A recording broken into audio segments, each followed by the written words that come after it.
Dindoli police સ્ટેશનના કર્મચારીને 2 થી 3 યુવક પર ગંભીર આક્ષેપો કરવામાં આવ્યા છે. 2 મહિના પહેલા કિરાણાની દુકાનમાંથી પૈસા લઈ ગયા હોવાની ધમકી આપવામાં આવી છે. ડિંડોલી પોલીસ સ્ટેશનના કર્મચારીને 2 થી 3 યુવક પર ગંભીર આક્ષેપો કરાયા છે. 2 મહિના પહેલા કિરાણાની દુકાનમાંથી પૈસા લઈ ગયા હોવાની ધમકી આપવામાં આવી છે. પોલીસ અને 2 કર્મચારી પર આક્ષેપો કરાયા છે. નિવેદન લેવા છતાં ફરિયાદ લેવામાં આવી નથી તેવા આક્ષેપો કરાયા છે. આ સમગ્ર ઘટના સીસીટીવી કેમેરામાં કેદ થઈ છે. હવે જોવું રહ્યું કે ઉચ્ચ અધિકારીઓ કાર્યવાહી કરશે કે નહીં. તારીખ 6/1/2024ના રોજે પોલીસવાળા બીજા 2 માણસને 5 મિનિટ પહેલાં દુકાને મોકલ્યા હતા. દુકાને મોકલ્યા પછી એમને 500ની નોટ કાઢીને છોકરી પાસેથી સિગરેટ માગી કે છોકરી મને સિગરેટ આપી દે. તો છોકરી સિગરેટ આપી ને 500ની નોટ કાઢી એટલે છોકરી કીધું 500ના ખુલ્લા નથી મારી પાસે.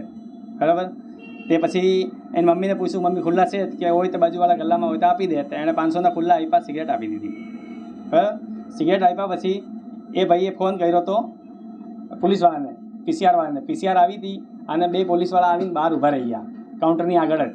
પછી આ લોકોને કીધું લે એની દુકાનમાં ઘૂસી જાઓ, એની દુકાનમાં શું છે ફેરફાર કરીને બધું જોઈ લેવો, કંઈક 2 નંબરની વસ્તુ હાથમાં આવે તો. એ લોકો આગળ જતા હતા દારૂનો હપ્તો લેવા. એ હપ્તા 15 દિવસમાં આવે જ છે, અત્યારે પણ આવે છે ને ત્યારે પણ આવતા હતા. બરાબર.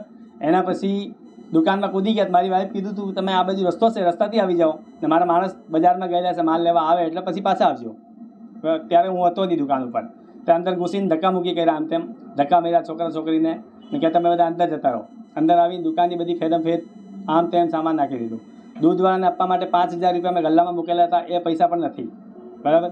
પછી હવે દત્તુ લોકોને પાછા મારી પાસે મોકલે છે કે એમની રેકોર્ડિંગ લાવો, એમની પાસે શું શું છે. આવી રીતે ગમે એવા ફોન રેકોર્ડિંગ કરી લઈ જાય અમારા પાસેથી. અમને જે ગમે એવા સવાલ જવાબ પૂછે એને પટાવટ કરી નાખો એવું કહે છે. કેટલા પૈસા માંગવામાં આવ્યા હતા તમારા? હવે એમ કહે છે કે મને 50000 રૂપિયા આપે આપ. એક બીજાને કે 10,000 રૂપિયા લઈને પટાવટ કરી નાખ, એને ત્યાં જવાનું નહીં.